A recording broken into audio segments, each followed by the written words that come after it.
Assalamualaikum warahmatullahi wabarakatuh. Hai Sobat Senjata.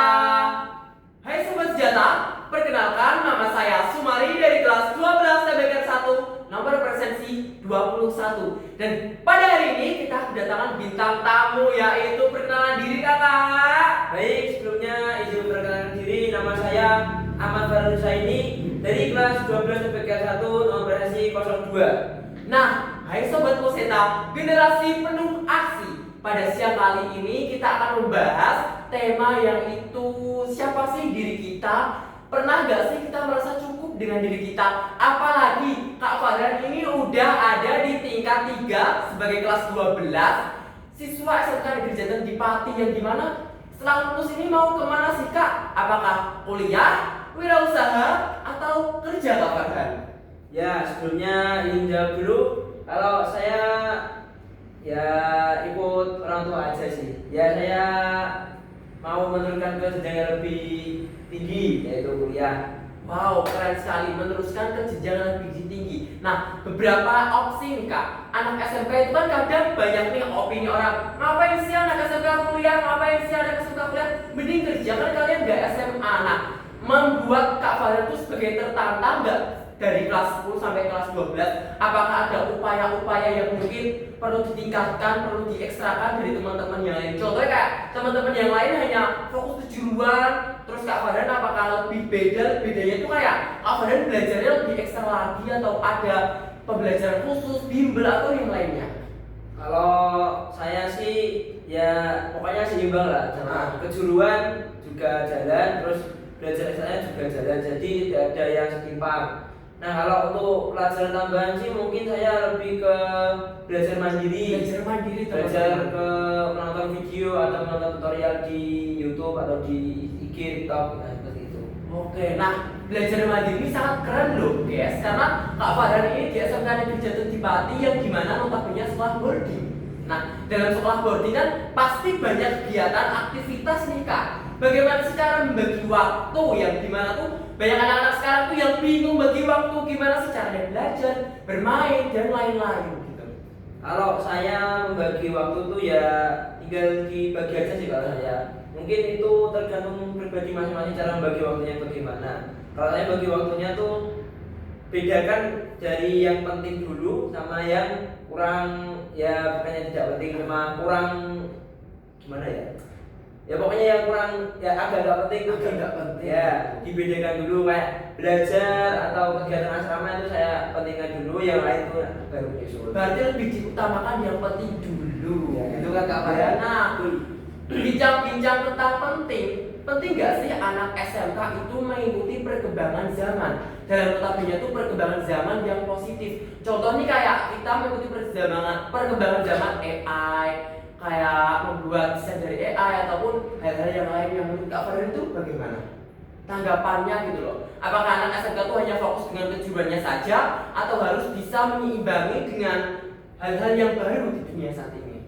Ya kalau menurut saya harus lebih mengikuti perkembangan zaman ya. Soalnya kan kalau misal kita udah yang mau kerja tuh mesti kan harus mengikuti perkembangan zaman, pakai AI lah, pakai teknologi apa, nah gitu kita harus mengikuti juga. Jadi kita nggak terlalu terpaku pada satu hal gitu loh ya, kita harus ikut perkembangan zaman. Nah, kan SMK itu kan jargonnya siap kerja, tapi Kak Farhan ini memutuskan untuk ke jenjang yang lebih selanjutnya. Pernah gak sih ada kayak tantangan ataupun rintangan dari teman-teman kayak, ngapain sih Han sok-sokan kuliah, ngapain sih Han sok-sokan mau jajan universitas? Kayak pernah gak sih dapat opini, pendengaran seperti itu, dan cara Kak Farhan menanggapinya tuh bagaimana? Atau mungkin Kak Farhan punya keyakinan yang teguh, apa tadi pesan dari ibunya yang benar-benar dijadikan tujuan ataupun prinsip? Kalau saya mendengar opini seperti itu sih belum pernah. Kalau ada sih mungkin iya, cuma kan kalau belum pernah mendengar. Tapi itu rata-rata teman-teman saya tuh selalu menyemangati. Pokoknya tuh kamu harus jadi bisa kuliah yang benar gitu. Pokoknya ya menyemangati lah, nggak ada yang menjatuhkan. Dalam semangat tadi pernah nggak sih ada beberapa mungkin memberikan semangat, tapi malah niatnya kayak ingin menyaingi, ingin kayak menurunkan Kak Farhan gitu dari nilai akademis ataupun dari kegiatan-kegiatan lainnya? Kalau saya sih nggak ada ya, cuma kalau saya tuh maunya persaingan yang sehat, jadi tidak ada yang menjatuhkan, tapi kita saling membantu. Nah, membantu dalam artian kata kita membantu dalam hal yang baik, tidak menjatuhkan satu sama lain. Ya seperti itulah.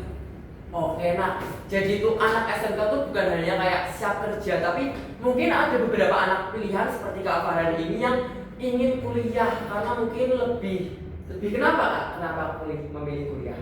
Kalau saya pertama pasti karena orang tua mendukung saya untuk kuliah, lalu memanfaatkan apa pemberian Tuhan, yaitu ya diberi kecerdasan kan kita harus memaksimalkan lebih maksimal. Oke, keren banget. Nah, mungkin untuk the last podcast pada siang hari ini kayak minta satu kata-kata dan motivasi untuk anak-anak mungkin khususnya anak-anak SMK ya Kak, yang mungkin mau kuliah tapi kadang kayak untuk masuk ke universitas negeri itu untuk sulit gitu loh, karena persaingan di dunia SMA itu sangat luar biasa sekali. Bahkan dari beberapa anak tuh udah Jawa dulu, saya SMA, contoh saya SMA 50 ini saya pasti yakin karena SMA saya the best nomor 1 seluruh Jawa Tengah ataupun seluruh kabupaten. Sedangkan untuk anak-anak SMK tuh kadang insecure kayak wah saya SMK, wah nilai saya tidak begitu. Tapi kan gimana lagi kayak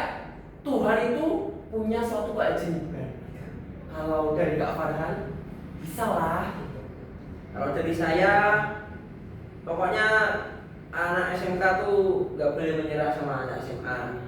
Sebenarnya itu sama aja, cuma ya mungkin berbeda jenjangnya, kan SMK lebih ke kejuruan, SMA lebih ke teorinya. Kalau pesan saya tuh anak SMK tuh nggak boleh menyerah sama anak SMA. Mungkin tuh kepintarannya tuh lebih pintar anak SMA, tapi kan nggak tahu ya orang bejo-bejonan kalau kata orang Jawa.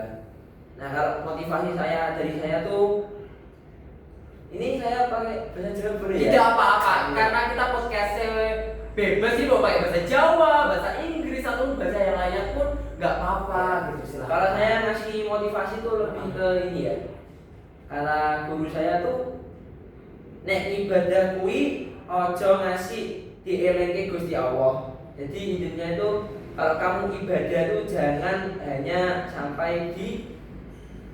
hanya menunggu diingatkan Gusti Allah. Jadi kamu ibadah tuh harus selalu mengharap ridho Allah. Nah itu yang harus dijadikan pedoman untuk anak SMK saat ini. Oke, keren. Tapi kan beberapa anak-anak tuh kadang tuh mikir nih Kak, kayak saat saya mau nyoba lomba atau nyoba apa, tiba-tiba first time saya tuh langsung menghadap Gusti Allah kayak ya Allah lancarkanlah. Tapi kalau tidak ada event atau apa, saya melalaikan Allah. Tanggapan Kak Farhan sebagai murid SMK tuh bagaimana? Karena melihat biografi Kak Farhan kemarin, Kak Farhan ini juga salah satu anggota OSIS Sekbid 1 yang dimana seksi bidang keagamaan dan apa? Kalau boleh dijelaskan? Dijelaskan untuk Sekbid 1 itu kepanjangannya yaitu seksi bidang pembinaan dan pengembangan ketakwaan kepada Tuhan Yang Maha Esa. Nah, menurut Kak Farhan sebagai yang lebih tahu menaungi terkait hal-hal tersebut, tanggapannya gimana? Kayak anak-anak mungkin kadang butuh Tuhan itu saat ada maunya, tapi saat hal tersebut sudah dikabulkan, mereka melupakan dan melalaikan Tuhan. Sedangkan Tuhan itu tidak pernah lupa dengan umatnya. Kalau saya lebih ke pokoknya kita tidak boleh melupakan Tuhan. Tuhan tuh nomor 1. Pokoknya tuh kalau nggak ada Tuhan ya nggak ada kita. Jadi kita harus selalu ingat pada Tuhan. Kalau kita cuma ingat Tuhannya pas ada butuhnya doang kan ibaratnya kayak gimana ya? Kayak menyepelekan Tuhan gitu loh. Mosok belum seneng tok, gelem apa ya kasane. Nah, jadi kita tuh harus selalu berdoa pada Tuhan. Nah, di samping kita berdoa juga kita harus selalu berusaha, karena kalau kita berdoa doang nggak pakai usaha namanya itu juga nggak ya apa ya namanya ya nggak seimbang lah. Pokoknya tuh doa tuh harus selalu diiringi dengan usaha. Oke, berarti jangan kayak mie instan. Mie instan juga dimasak langsung cepet, tapi kan perlu ada proses dan tahapannya. Nah, bicara tentang doa, boleh gak sih kayak teman-teman atau yang sedang nonton dikasih tahu mungkin doa apa sih yang Kak Farhan sering ucapkan atau mungkin belum dibagiin ke teman-teman agar diri kita tuh bisa jadi lebih baik. Mungkin doa yang pernah Kak Farhan pakai terus, oh ini doa ini bagus nih. Kalau saya kan mungkin karena nggak terlalu tahu tentang doa. Kalau doa sih saya cuma kayak rodi tubi dari roba, lebih lebih dina, lebih wahan dia, Rasulullah, lebih sedilma, baru mama amin ya amin. Kalau saya tuh kayak gitu, kalau Kak Farhan tuh apa sih gitu loh doanya Kak? Ada nggak sih doa khusus gitu? Kalau saya ya sama kayak Kak Umar tadi mengucapkan sebelum belajar ya, billahi robba, wabil islami dina, wabi Muhammadin Nabi Rasulullah, Rabbi zidni ilma warzuqni fahma. Kalau saya sama biasanya Asmaul Husna. Sebelum belajar tuh pokoknya Asmaul Husna sama dikasih sebelum melakukan apa-apa tuh pokoknya Bismillah. Ya jangan melupakan Bismillah. Pokoknya tuh sebelum melakukan apa-apa tuh Bismillah supaya kita diberikan keberkahan dalam melakukan sesuatu. Jadi kalau saya nggak ada doa yang terlalu khusus nih. Berarti doa itu emang semustajab itu, seluar biasa itu ya. Wah, keren. Tinggal kita cara berdoanya gimana, apakah serius atau tidak. Frekuensi kita berdoa juga ditingkatkan lagi supaya bisa lebih dimustajab oleh Allah. Nah, dalam frekuensi berdoa tuh kayak gimana sih, kayak tahapannya kayak kita gimana cara pengimplementasiannya gitu? Kalau saya sudah di setiap habis sholat tuh kalau saya mesti berdoa supaya dimudahkan jalannya oleh Allah.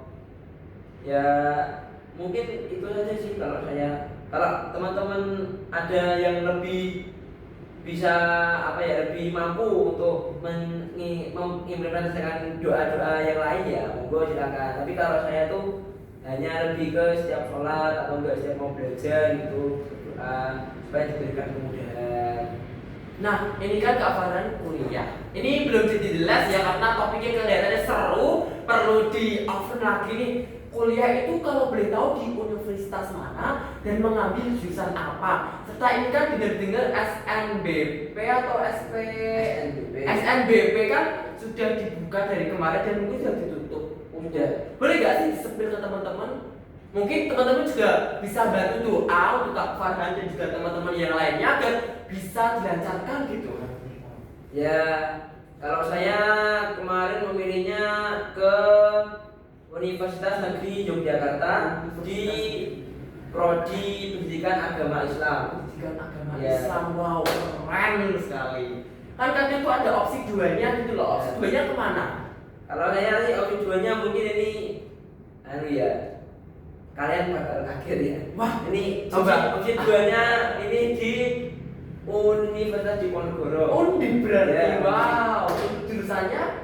Di jurusan ilmu perpustakaan. Wah, ilmu perpustakaan. Kenapa memilih jurusan pendidikan agama? Apa mungkin yang lebih dari diri Kak Farhan dari orang-orang lain? Kalau saya sih nggak merasa lebih dari orang lain ya. Kalau saya tuh motivasi masuk ke prodi tersebut adalah satu, motivasi karena ibu saya. Ibu, kenapa dengan ibu Kak Farhan? Wah, seru nih kayaknya. Ya, soalnya kan ibu saya dulu ya gitulah pernah mau masuk kuliah tapi nggak jadi. Nah itu dan saya punya motivasi untuk melanjutkan cita-cita ibu saya. Nah yang kedua tuh apa ya? Ya karena saya merasa cocok aja gitu sama pendidikan agama Islam. Soalnya kan sesuai basic saya. Wah, berarti Kak Farhan ini punya cita-cita yang luar biasa. Jadi untuk teman-teman nih, mari ini kita doain Kak Farhan dan teman-teman semoga lolos. Untuk final pengumumannya tanggal berapa sih Kak kalau boleh tahu? Kalau di situsnya sih tanggal 31 Maret. Tanggal 31 Maret teman-teman, buat teman-teman di rumah yang sedang berjuang juga, saya doakan semoga dilancarkan, semoga mendapatkan hasil sesuai yang diinginkan. Amin. Nah, cukup sekian podcast hari ini. Apabila ada kata-kata dari saya ataupun Kak Farhan yang kurang berkenan, kami mohon pamit undur diri. Wassalamualaikum warahmatullahi wabarakatuh.